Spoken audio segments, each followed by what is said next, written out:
I'm very, very proud. We're very, very fortunate to have this next couple that I'd love to introduce to the Let's Chop It Up family and audience. I've known them for, countless years. This is John and Eboni Stewart, who are married. They've been married they've been together for 25 years, been married over 20 years.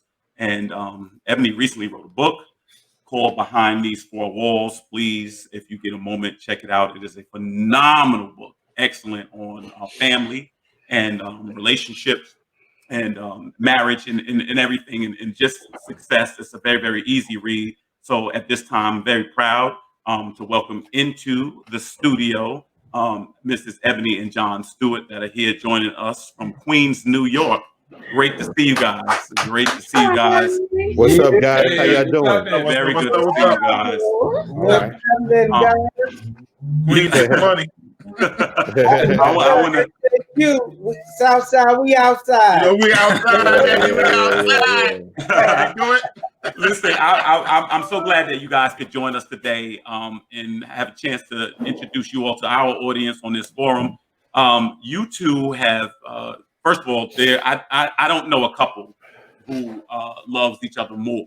I mean, there may be some couples that love each other as much, but definitely not more. You two are best friends. And what I can say that I'm so proud of, that you live it. You live it. You actually implement the things that you talk about. Also, for those that don't know, they are the founders of MFS, Mentoring for Success. And it has really, really been a life-changing movement that they've had. And it's been going strong now. What is it, about 5 years now, Eboni? Is it 5 or 2012? 8. I think it's about 8. Wow, 8 years. 8 years. So I've been a part of it. And please definitely look them up. First of all, how are you all doing tonight? Oh, well, thanks for asking, bro. We're doing great, man. I appreciate you, man. Just like that say something. You know, we good. Eboni, I want to start really, if we can, about the book a little bit. My nieces have the book. Some of my friends have had the book. I've been reading the book. I've read the book. It is phenomenal. First of all, congratulations on it. Excellent, Thank you. excellent. But what made you go in that direction? What made you go that route? Oh my God, that's a story within itself. Yeah, we might not have that much time. I know. We gotta crunch it though, crunch it. So I never planned to write a book. Mm-hmm. And for years, John would tell me, literally for years, he's like, you need to write a book. And, you know, I'm a hood chick. I'm from Red Hook, Brooklyn. I'm like, that ain't me. That ain't what I do. I ain't writing no book. And so for years, I kind of was like, no, I'm not doing that. And so I believe he found another way to get me. He hoodwinked me. Yeah, I'm about to say. And decided the beginning of last year, he says, hey, babe, we're going to write a book together. And so he knows me. He know anything he tell me we're gonna do together, I'm with it. So before I even thought about it, I'm like, oh, okay, we're gonna write a book together. Cool. Mind you, I said I wasn't writing no book. And about halfway through the process, he takes me out on date night and he tells me, listen, I gotta tell you something. And I'm like, what? He's like, you're going to have to write this book. And then the second one, I'll join in with you. And so I was like, what? So I did exactly. No, but you was ahead of the game. I was like on chapter 2. Yeah. And I'm checking in with him. I'm like, all right, babe, what you got? Yeah. He's like, I got nothing. Nothing. I got nothing. But I mean, in his defense, he does air condition, heating, central air, all of that. And so we were right dead in the summer. And it was impossible for him to find time to write. So, you know, he just didn't have the time. I don't think you wanted to. I didn't want to have the time. You didn't want? Yeah. Because you know, confessions are coming out. It's about to pop off. Yeah. We had time to do anything that we want to do. True. So I wasn't willing to sacrifice any of the little bit of time that I had to write the book. True. So it's not that I didn't want to. Yeah. I mean, it's not that I didn't want to write the book. It's Yeah. like I knew what I had heard that this first You book, hoodwinked me. yeah, this first book was for you. You know what I'm saying? So No, he didn't hoodwink you. He supported you, knowing that you could do it, and he just There you go. steered you in the right direction. That's it, right, John? Yeah. Yeah, There you go. I know. You know what I'm So saying? let me ask you this, and I'll let my co-host get in a moment. Let me just ask you this question, Ebony. When you go through the book, you talk about you met your father when you were very, very young, but you didn't have the consistent relationship initially, and that kind of affected your relationship going up. And so tell us, expound a little bit about that, because I think when people see you two today, you don't just get 25 years together. A lot of couples don't see that today, and you see older people say, they were together, 49 and 50 years. You guys are way ahead of that for where you are, how young you are. So the relationship with a young lady's father and her husband, it's always been this cliche thing, but expound on that just a little bit about, how you evolved to be the person that we see on this screen today. Yes. So you said it best. Like, a relationship between a father and daughter is vital. Yes. It's vital. It actually creates the mold for the relationships with all the other men that she's Correct. going to meet. Correct. And so not having him in and out my life, and he was addicted to crack for most of my life up until age 27. Even though the father is not present, I think it's important for men to realize that you're still creating a mold of a relationship. Correct. Whether you're absent, you're there, you're in and out, you're creating a mold, right? And so for me, abandonment was like huge. I couldn't understand why my father wasn't in my life. And so not having the tools that I needed when I was younger, I did what most of us do, and I made up my own reasons why he wasn't present. And I began to tell myself that I wasn't good enough. I wasn't pretty enough. Both of my parents are dark skinned, and I came out light. And so I would always say, well, maybe if I was darker, maybe if I was smarter. And then I said, well, maybe if I was a boy. And I began to learn at an early age how to mentally deplete myself, how to think negative. I was, I became a professional negative thinker. And really tearing myself down. Your father is the first man that you know. He's the first man that you love. Correct. And so when that relationship is damaged, it takes a toll on you. And so when I met John, I was a broken little girl. And when we got married, a little girl walked down the aisle to meet him at an altar, a broken little girl. And, he loved her regardless. And I appreciate that so much. But I don't think a lot of women who are not doing their self-work are conscious of who is entering in each stage of their lives. You got to identify that little girl. You got to deal with her issues so you could properly place them, and so she can go to sleep. Definitely. And she can allow the woman now to take over and enjoy the rest of the journey. And that's vice versa with the men. You know, a lot of men, we still haven't grown up. I mean, in age, but in our thinking and the way that once I had to understand that she was sick, and I had to actually, give her medicine and not become the poison with her. So me saying that is like when she had her soul tantrums or her temper tantrums as she was acting out, I had to look a little bit further on why is she acting out instead of acting out with her and want to like go upside her head or something like that. Right. I had to figure out like, yo, babe, like, what is it? Because it's not the laundry.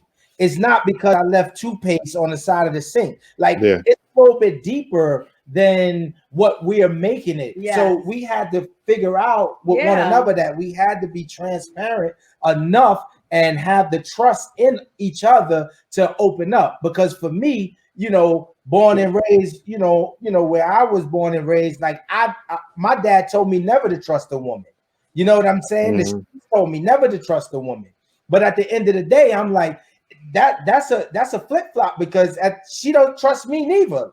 So like to this day, we always tell each other like I would never trust her and she would never trust me.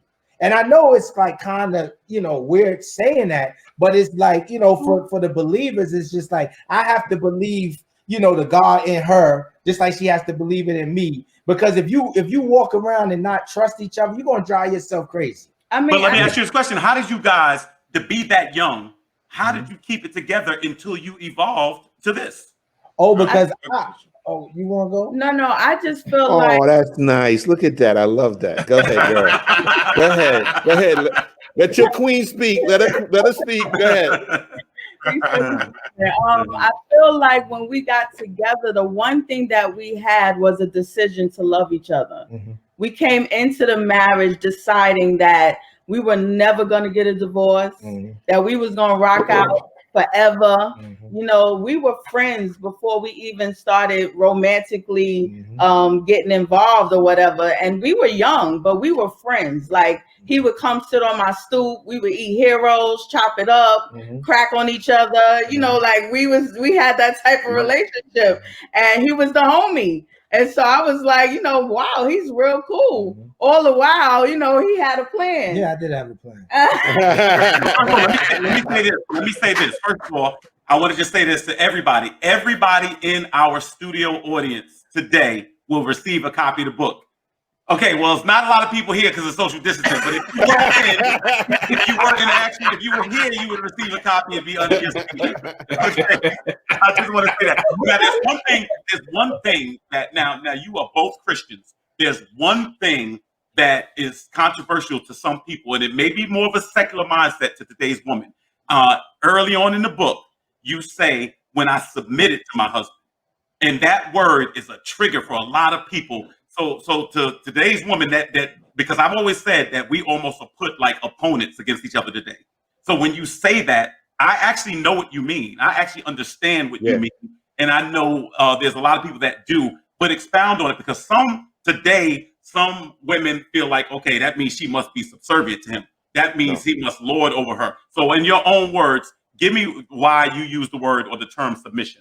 Because submission for me is an access door to a successful marriage. And I feel like a lot of women want a successful marriage, but we don't want to go through the doors that we need to go through. And submission is one of them. Submission unlocks so much for me. I get more benefits out of submitting than not submitting. So the benefits that I get is that I get to let him become and be the man that I always knew he could be. And so my submission supports him. It covers him. It nurtures him. You know what I mean? It falls in, it makes a decision to love the soul of a man and not just his performance. Right. So submission is an access door. It's not subservient, like you said. It's I don't know, it's a culminating. It's an assistant. Right. I'm assisting him and he's likewise assisting me. We always say that because of the word of God, we know that we submit one to another. Definitely. So, now I want to share this, Eboni. I have to share this. I have to jump in here. So everybody at home, I just have to read this. Okay. So as Eboni is thanking people in the book, she saves her husband for last. She said, lastly, I want to thank my king, my babe, John Stewart. Thank you for choosing me. I'm honored to be called Mrs. Stewart. Marrying you was the second best decision of my life to accepting Christ. Thank you for being my soulmate, my number one encourager, supporter, confidant, mentor, accountability partner. It's because of you that I endeavored on this journey of writing my first book. You always see and bring out the best in me. I am eternally grateful to God for gifting me with you. Thank you for loving me like Christ loves the church. The agape love we share gives us the ability to walk in our purpose. I pray everything that you pour into me. I thank for everything you pour into me, that it be multiplied back to you through me and then others forever. Now, I just think it's phenomenal. I've never had anybody say that to me. You know what I'm saying? That's why I'm sitting here by myself. You know what I'm saying? But I appreciate that. And I know that John gives you flowers every week. I know that you all have a date night every week. I know that he loves you like Christ loves the church, and that is powerful. But I've taken most of the time. Fellas, please chime in and definitely talk to our guests. First of all, I want to say to all you ladies, you better understand. You better go get you a big man. See, look at this love here. Big man loving on at nighttime. Big man is protected. You know what I'm saying? Look how happy she's smiling. You gotta get yourself a big man. You can't walk around with these skinny dudes out here, man. These little matchstick ass dudes out there. Man. You gotta get some big loving, man. Big loving, man. It's called the belly drop, baby. You know what I'm saying? She like, don't you tell our stuff. Yo, the thing is, like, I'm sitting here listening to you guys, right? And the thing is, I've talked to married couples, me and my wife, you know, have friends that are married or whatever, and everybody doesn't have the greatest marriage. And what you guys are doing is the same thing that me and my wife do, and I promote to other people to do. Yo, you give your woman credit. You give your man credit. It's not a shameful thing. Too many couples feel like, oh, if I talk too much about my husband, they're going to think that I'm submissive and I'm a slave. If I talk too much about my wife in a positive note, oh, I'm soft, I'm weak. No, dude, that's why you married her, because she's part of you now. He's part of you now. And that's the way it's supposed to be. And I love the way you guys are sitting there talking. Young people need to see this. They need to see this. Yeah. And I tell them more, Rodney, you know, that she was my intelligent choice. Yeah. When I was searching for her, when I was seeking for her, and that same drive that she had then, why is it now when it's time to make a decision that I can't hear from her? Correct. It's a union. It's a union. It's two people together. But that's my intelligent choice. So I married her for a reason. Like, I need her opinion. Like, tell me something, even though I'm gonna make the final answer, but at least it's like, okay, let's run it, because you see something that I don't see. That's right. And me and my wife had that same conversation all the time. But that's usually how it is with women, especially with black women, always are protectors. Like, if you look on hieroglyphics, right? You got the black woman holding the man's like this. She's always got our back. Yeah. She always see stuff before. She's hanging behind us because she's watching the whole scene. So I don't understand when dudes try to like keep their woman pigeonholed and stuff like that. I don't get that. Like I need that woman to support me because I can't see it all. Correct. You can't. It's a team effort. You can't see it all. Somebody said, I think Nicole said that women usually will submit. They just do not get the right man they feel comfortable submitting to. He is not doing his part. So I guess you gotta. I'm thinking it's the same. Like, you gotta be the right man for a woman to want to submit to. You can't be these punk ass dudes running around here nowadays. You know. I mean, well, the decision. Yeah. Well, the problem is that you keep choosing the wrong man. There you go. So for me, you got to look within yourself, and here goes self-work again. Because what are you attracting, and why do you keep attracting the same person in a different body? Correct. They come in light skin, they come in tall, they come in dark skin, but it's the same spirit. The same kind of man that don't want to do nothing. Is the same. So now you got to go back to the drawing board and say, okay, what is lacking in me? Where's the deficiency? Why do I keep attracting this same type of man? Correct. And so I think that's the first thing. Yeah, and definitely. And it's like, when we don't go back to the childhood, like you said, you struggle with abandonment. So you're looking for that father figure. And sometimes if your dad was wrong, that's all you knew. So that's what you was taught, and that's what you're gonna go for. You know what I'm saying? Because love is what you interpret it to be. So, you know, like, some women, abuse is love. Abuses. You know, so no, abuse to them is love. Yeah. So they'll go out and attract an abusive man. Correct. And it's repetition, like it's like almost a vicious cycle. For sure. Because they haven't come to the revelation of why am I so, you know, gung-ho on keep on picking an abusive man. So it's a lot of healing that has to go on the inside, so that you can make the proper decision, and then submission is a no-brainer. Because when we go to the shelter, not to cut you, but when we go to the shelter, we mentor because we mentor teen moms that's homeless, and they have kids in the shelter, and a couple of the girls said, "Oh, I love it when he kicked me because that expresses like his we love." actually had a young lady said, well, when my boyfriend hits me, that's when I feel loved the most. Oh yeah, that happens a lot. I'm in the same line of work. So seen that with a lot of women and stuff like that. Yeah. I got a question for John though. Like, John, you from South Side, we outside. Yes, Like, like for a man, like how, like some of us, we are guarded too. Like, you know what I'm saying? We've been hurt, scorned, we done slept with chicks that had boyfriends. And how do you let down your guard? How do you be vulnerable as a man? Because a lot of guys don't know how to be vulnerable. Yeah. You know what I'm saying? A lot of guys don't know how to even cry in front of a woman.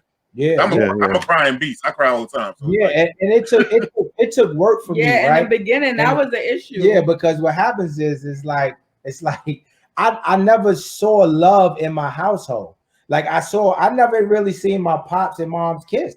So like I seen my pops cheat on my moms like all the time. And I think somebody asked us this question in the beginning, how our love is whatever, but we saw all the things. I saw all the things that I didn't want to do. Right. And I made it to myself, like, I don't want kids like my pops, like with 6 different women and kids over there. No, I wasn't built for that, because it's like when I said I'm going to love, I love hard. So for me to become vulnerable, Eb had to make the house conducive for that. Like, she had to make me feel safe. Like, she had to create that safe zone. We call it a safe zone. Like, when he's saying house, not literally the house, not the home, the house of house our marriage. Yeah.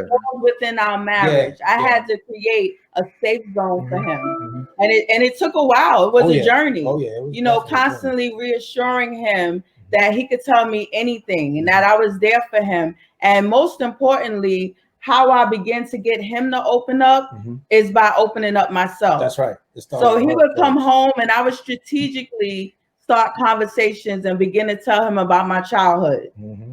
And I would become vulnerable. And if I needed to cry, I would cry. And if I was angry, I would let that out. I would just begin to share with him. And it created this atmosphere after a while, like, wow, she really is, like giving it her all. And I feel so safe. If she's safe enough to share with me, it provoked him to want to share his feelings and his thoughts. And you used to always say, well, you know a lot about me. Like, start telling me certain things about you. And that's why I would, like, slowly, I wouldn't give it all. I'll just give it a little bit. And just to see how much she could take. Yeah. And to this day, she still wants to know how many women I slept with. You know what I'm saying? But don't tell her. Don't tell her. That's one, one of the things that, I don't feel this, so appropriate for. John, you got to carry the one, first of all. John, go ahead, D. John, you always just say it happened a long time ago. And right. you remember, and you don't remember, it's all fog back then. That's I got one better for you. I always tell her she was my first. Yeah, that's what you gotta say. That's what you gotta say. Even if you had kids, you still say she's your first. Yeah, John was the one in the street. I was a virgin. John, I want to ask you a question, right? Sure. I'm probably a little older than you. The thing is, when we deal with friends that are males that we, grew up with, hang out around, how do you deal with them judging you about how your marriage runs? Oh man, you know what I'm talking about too, right? Yeah, it's big crazy because I had dudes like try to had me come out to swoop rendezvous. They all with side chicks. John, it was a long time ago. John. We did it for a long time though, D. I didn't see you in that spot, right? I wasn't there. Remember? I have. We got to the point where, bro, and this is no exaggeration.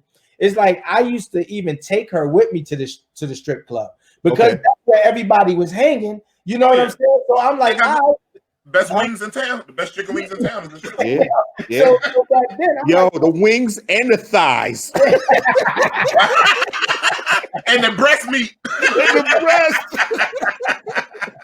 So I'm like, if we gonna do it, let's do it. So it got to the point where dudes was like, you bring Ab everywhere. I said, bro, what else you want me to do? Like, I'm leaving that type of lifestyle alone. But back to you, Ronnie, they used to judge it all the time. Correct. I know. What I can do is never change who I am and let them, and hopefully that it will spill over into them. And I just be like, this is what I'm doing. Like I don't care what you doing, what you choose to do, because we was all doing it together.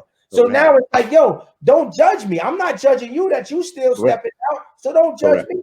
I want to stay in. There you go, my man. That's the right answer right there. That's the right answer. Because the thing is, we as brothers, right?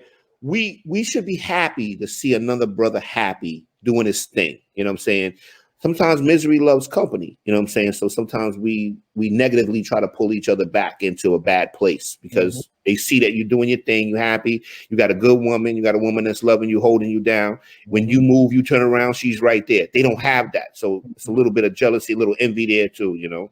But you know, the funniest spot, and I hear you coming, Derek, I'm sorry, but the funniest thing about it, what I learned from seeing it, and once was that guy, if I go into arguing with her and all that, my man's in there be the first one up trying to scoop her to the left. Yeah, correct. You know what I'm saying? Correct. So don't try to rock or wreck my joint. So you try to slide up in the bun and have me looking out here looking suspect. You know what I'm saying? Correct. That's why you're supposed to keep your business about your marriage. You know, man, I'm gonna tell you, I love to see John and Ebony. You know, anytime that you talk to them, and I've had prior relationships with them, and anytime you talk, you just sit there like this. And you know what I mean? And people just sit and you just soak it up, you know, and it's beautiful because when you see people like that being married, going ahead, and you know, it kind of gives you, I think it kind of gives other people a chance to shine too, because deep within, you know, people kind of want to go and let more of themselves out. So much of it is just communication and being honest with yourself in the relationship. You know what I mean? So when they see you, it allows them to be honest with themselves and maybe, you know, and be a little bit more open to the situation. Because I know once I got married, I kind of had a domino effect. You know what I mean? A couple people, you know, kind of got more serious in their relationships, you know. Well, let me say this. That's an excellent point, Derek. Let me say this. Before we wrap up, I would be remiss if I did not let you expound a little bit on MFS. I'll say this. Mentoring for Success I've been actively engaged in ministry for 30 years. I don't know that I've seen anybody have the effect on people. I have brought people to John and Ebony who I'm talking about were about to kill each other. And literally, I don't know what they did. I don't know. They have some type of special relationship with God or something where they have changed lives. And I've watched them open up their homes and feed people's children, couples that have come in. So please let the world know a little bit about Mentoring for Success. I just think it is phenomenal. The answer is that people see it and now they can believe that it can be done. Exactly. And that's what it is. But go ahead, Ebony, you answer this question. I didn't mean to interrupt. It's our nonprofit mentoring organization. We started it in 2012. We started just mentoring teens. And moms started calling me, asking me, do you have a women's group? I said, okay, we can create one. Then the men started calling and John said, all right, we'll create that too. So now it's a mentoring program for the whole family, for singles, for married people, young people, you know, just the whole family. And so, yeah, it's been a blessing to us. We have got to meet so many different people. Yeah. I think the oldest person that we've ever mentored was like 80 something. Yeah. Wow. He was like 89. And the youngest we go is like 7. Yeah. Because 7-year-olds, they need to talk to. They need to know. You know, so it's been a journey, but it's been a wonderful journey because I've done my self-work and I'm continuing to do my self-work because you never stop. Every day. I love the fact that I can now assist others to do their self-work. I feel like we would do a lot of things if we just had somebody to kind of walk with us, you know? And sometimes emotionally and mentally, there's places that you are afraid to go. I don't care how old you are. There's some things that you've experienced in your life that you're just afraid to go back to that thing and really attack it and put it in its place. And so as mentors, we get to, I always say I'm like, what's those, a midwife, you know, that I get to help other men and women birth and push and walk in their purpose. And your self-work allows you to not date your purpose, but marry your purpose. And I'm so upset when I see our Black people meet up with their purpose and they only dated. They have a one-night stand. A one-night stand. It could be 6 months to a year. You could think of artists and across the board that got to meet up with their purpose and allowed addiction and violence and greed, take them out. And it's like, okay, we're still listening to your music, but you're no longer here. And the reason is that you haven't developed yourself. You didn't develop your character, discipline.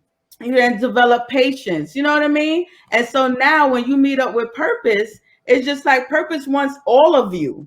And because you don't know who you are, you can't give it your all. Yeah. So MFS is the place where we create a safe zone to just do your self-work. Absolutely. Where can they find the mentoring program? I work for a large nonprofit. This time of year, I'm always out right now trying to make sure we get the donations before the December 31st. If people want to give before December 31st, because we got to get these tax returns going, y'all. You need some write-offs. How can they donate money to your nonprofit organization? Yes, they to can the go, website. Yes, the website is mentoringforsuccess.org. You could just go on the joint. There's a button there, PayPal, click now, away, and we'll receive it, and we take that money, and then we go out and we feed the homeless. We go to the shelters, and we just do work in the community, man, and we love it. So anytime, and Derek, I just wanted to always tell Derek, thank you for doing our second annual gala. Derek was a part of our gala. He did my pleasure and all that, man. Thank you. And we had everybody come, all the teams, come up dressed up in gowns and suits. And let me tell you, it was a wonderful, wonderful occasion, man. It was everybody was looking so lovely, so beautiful, man. These beautiful young people coming up. Man, you got to see it, man. But we're burying the lead, though. We're burying the lead. We got to ask this question before we go. Who is the better cook? And I'll be real with you. I know the answer, but who is the better cook? All right, come on. Hands down. Yeah, there you go. That's just what it is. We made some macaroni a couple of weeks ago with crack in it. Another reason you women better get a big man. Another reason. Thank you, guys. It's winter time. Get that big love and that good cooking. Don't play around out here, man. Say that he feeds me in every way. Yeah. There you go. There you go. There you go. Love you guys. I'm about to marry John. I tell you one thing, you have a fight on your hands trying to get John from her. Hey, you heard she said she's from Red Hook. I worked in Red Hook. Yo, I bet you her knuckle game is sick. No, son, ain't no training. There's no training miles. You get a beef with a chicken Red Hook, you gotta stand there and deal with it. You'll never make it out. Look like you had a fight with a tiger. Oh man, thank you guys. You guys are the best. Everybody, this was a pleasure. Is phenomenal. Believe me, support this book. It is life changing. Sis, I'm so proud of you, John, my brother, my man. So proud of you. Yo, anytime you guys need a fill-in, y'all just holler at us. You know what I'm saying? Okay. We'll work it out. We love platforms like this where true men can get together and have one woman over here, and she's carrying herself well, and absolutely you know what it is, and it's respectable, and we just good like that. And that's what I wanted to say too. I know y'all gotta go, but I honor all four of you, Black men kings. Standing up, taking your rightful position. It keeps the tribe alive. We as women, we take our hats off to you, and I honor you for all that you're doing. Encourage you to keep going and making an impact in this generation. Thank you. Thank you, Eboni. Thank you, John. This was a pleasure. Man. Have a great night. This was a pleasure. Enjoy the fight. Yes. Hold on. Who do y'all got on the fight? Who do y'all got? I'm going with Mike, man. I don't know. I guess I'm brainwashed because once he hit him, it's over. I don't care. Once he connected, somebody either going to doodle MP or just it's one or the other, bro. We love you guys, man. It's been a blessing. Love you, brother. Love you, brother. Later, man. Good night, you guys. All right.